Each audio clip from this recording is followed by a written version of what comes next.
Welcome in Unacademy Live 7 in biology class. Today I will discuss DNA, structure of DNA, which is in syllabus of class 12th, BSc part 2, BSc part 3 for TGT, PGT and NEET.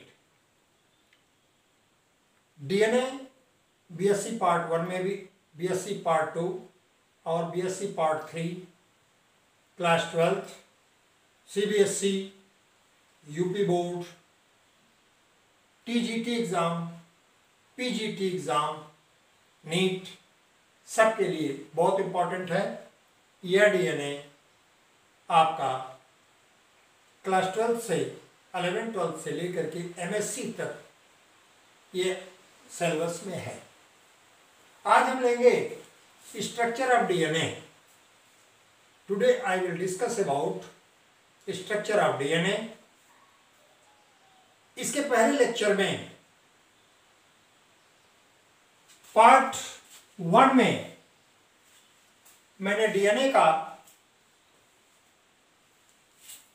Nucleoside, nucleotide के बारे में बताया था, क्योंकि DNA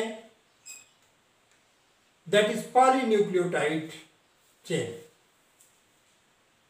अब इसमें आज हम स्ट्रक्चर दे रहे हैं। यहां पर एक चीज जान लीजिए, G गुआनिन के लिए, C साइटोसिन के लिए, A एडेनिन के लिए, T थाइमिन के लिए और A pentose sugar, deoxyribose sugar और H3PO4 के लिए हमने P का एब्रिविएशन यूज किया है। सबसे पहले हम लेते हैं open chain structure. Open chain structure बताने से पहले हम प्यूरीन और पिरिमिडीन का आपस में कॉम्बिनेशन क्या होता है, उनकी बॉन्डिंग क्या होती है। Cytosine always combines with guanine bye triple hydrogen bond. Cytosine हमेशा गुआनिन से कंबाइन करता है, किसी अन्य से नहीं करेगा, और इनके बीच में जो हाइड्रोजन बॉन्डिंग होगी वो ट्रिपल होगी। अब ये दूसरी बात है, आपने G को पहले लिखा और C को बाद में लिखा, that doesn't matter. Adenine combines always with thymine bye double hydrogen bond, bye double hydrogen bond. तो ये तो है selectivity of bases, selectivity of bases. तो सबसे पहले हम आपको ये बताएंगे कि किस तरह से ये बेसिस पेंटोज शुगर से कंबाइन किया हुआ है, न्यूक्लियोटाइड बनाया है। ये हमारा है ओपन स्ट्रक्चर, जबकि DNA according to Watson and Crick DNA is helical structure. लेकिन पहले आप ये जान लें, यहां मैंने फर्स्ट लिया G और C, दोनों को मैंने ट्रिपल बॉन्ड से कनेक्ट किया। जब डॉटेड लाइन से बॉन्ड होता है that is hydrogen bond. Guanine के बगल में ये हमने लिखा है पेंटोज शुगर, और इस तरह से हमने न्यूक्लियोटाइड लिखना शुरू कर दिया, और ये दो न्यूक्लियोसाइड को हमने फास्फोरिक एसिड से जोड़ दिया। इस तरह से हमारा एक थ्रेड हो गया है।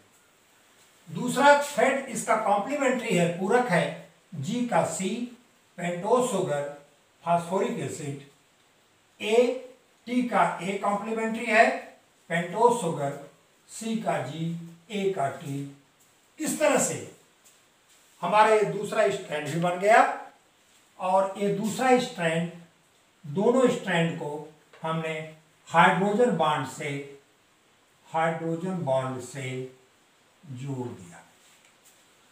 मैंने जो GTCA लिखा है, आप इसको कोई भी क्रम ले सकते हैं न्यूक्लियोटाइड का, केवल एक ही स्थिति होती है कि जब न्यूक्लियोटाइड का क्रम चेंज करेंगे तो स्पीशीज का कैरेक्टर बदलेगा, स्पीशीज बदलेगी, क्योंकि एक स्पीशीज में जो डीएनए के न्यूक्लियोटाइड्स होते हैं वो एक ही क्रम में होते हैं। अब आप देखें, लगभग समान डिस्टेंस पर मैंने न्यूक्लियोटाइड को रखा है, समान डिस्टेंस पर।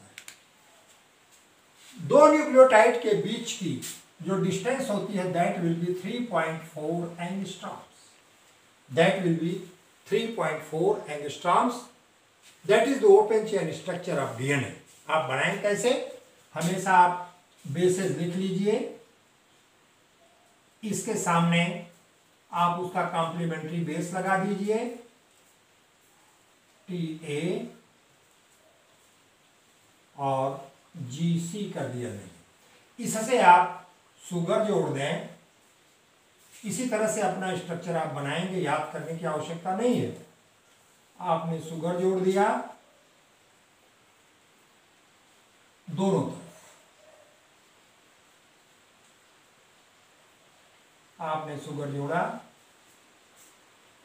और उसको फास्फोरिक एसिड से आपने जोड़ दिया, ये आपका डीएनए बन के तैयार। डीएनए का स्ट्रक्चर, ओपन चेन स्ट्रक्चर।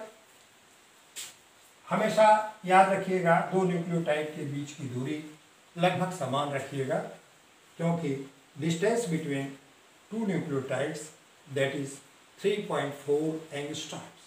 ये तो हो गया। इस तरह से बहुत आसानी से आप डीएनए का स्ट्रक्चर बना सकते हैं। But in 1953, J.D. Watson and F.S.C. Crick gave the helical structure of DNA.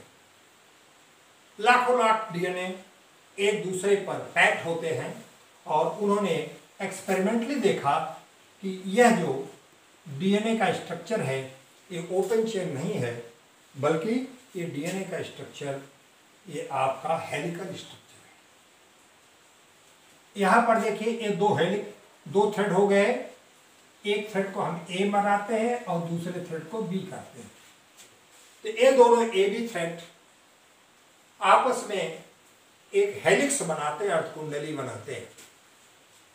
ये बीच का स्टेप मैंने ये आपका न्यूक्लियोटाइड और फास्फोरिक एसिड शुगर इसका है। इस दूसरे वाले में मैंने किया है कि मध्य में, मिडिल में adenine, thymine, guanine, cytosine, thymine, adenine, guanine, cytosine, ये मैंने लिख दिया है। इसके अगल बगल हमने फास्फोरिक एसिड लगाया। ये स्ट्रक्चर मैं इसलिए बता रहा हूं कि किस तरह से हेलिकल स्ट्रक्चर का ये जो ऑर्गेनिक कंपाउंड्स हैं किस तरह से फॉर्मेशन करते हैं। और इस थ्रेड पर आपका फास्फोरिक एसिड, ये है स्ट्रक्चर। अब इन दोनों के बीच में जो डिस्टेंस है that distance will be 3.4 angstroms and a one helix that is from here to here, एक अर्धकुंडली,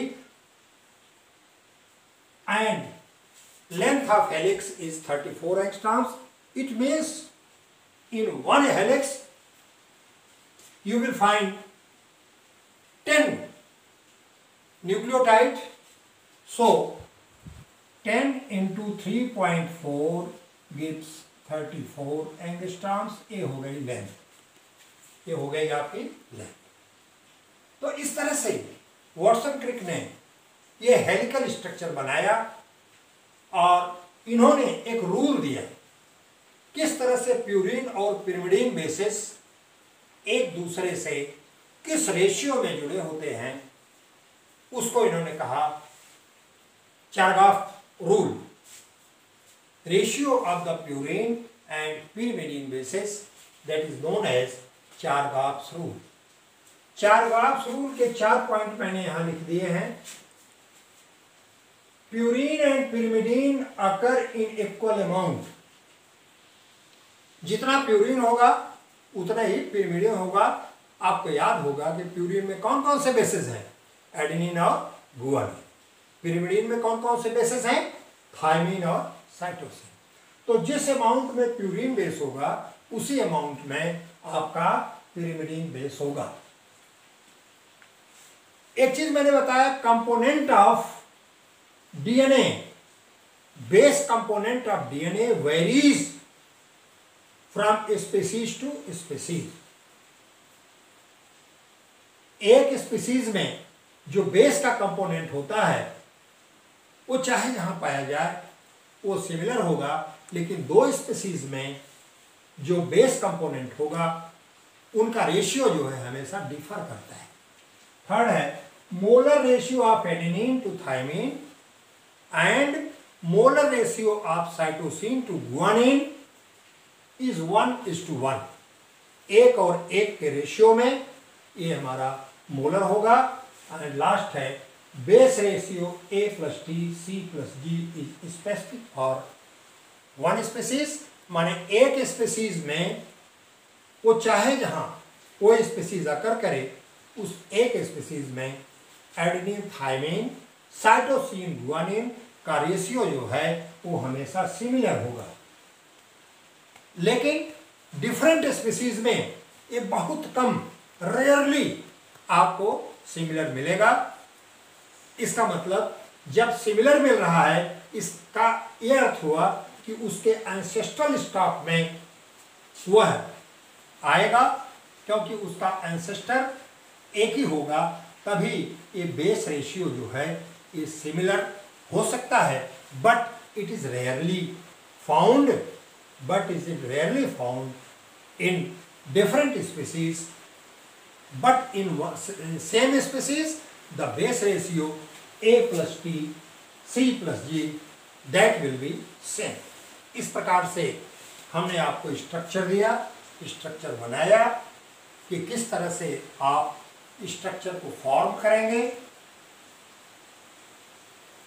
पहले दोनों साइड में आप बेसेस लिख लें इक्वल डिस्टेंस पर, उसके पीछे आप ये शुगर लिख लें, दोनों साइड में शुगर लिख लीजिए और दो शुगर को एक 5-3 और एक 3-5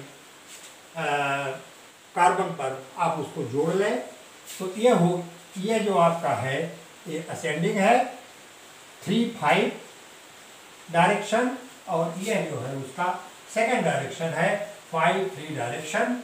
it means 1 5 carbon and second 3 carbon are attached, are bonded by phosphorus, but here 1 3 and second 5 are bonded in this strand, that is leading strand and lagging strand. इस प्रकार से हमने आपको स्ट्रक्चर ऑफ डीएनए बताया। Structure of DNA के लिए आप इस तरह से आप कर लें, बना लें, बहुत याद करने की जरूरत इसको नहीं है। डीएनए बहुत इंपॉर्टेंट है, DNA is very important for all competition and DNA is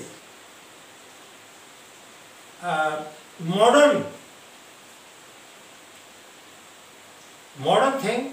इसी पर डॉक्टर हरगोविंद खुराना ने कार्य किया, आज जितने भी विल्किंस ने कार्य किया, आज जितने भी साइंटिस्ट हैं वो डीएनए पर कार्य करते हैं। Today I have finished what is the structure of DNA. In next lecture, I will discuss about type of DNA, that type of DNA that differs from their physical property, from their chemical property, and the number of nucleotides present in that type of DNA.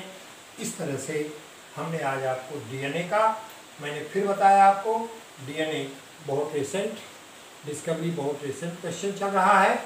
ये है आपको BSc part 2 botany, BSc part 3 botany, TGT, PGT, NEET, सब के लिए बहुत important है।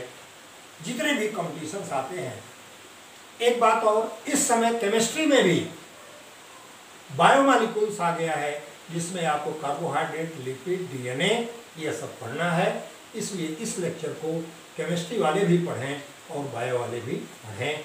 That's all about structure of DNA.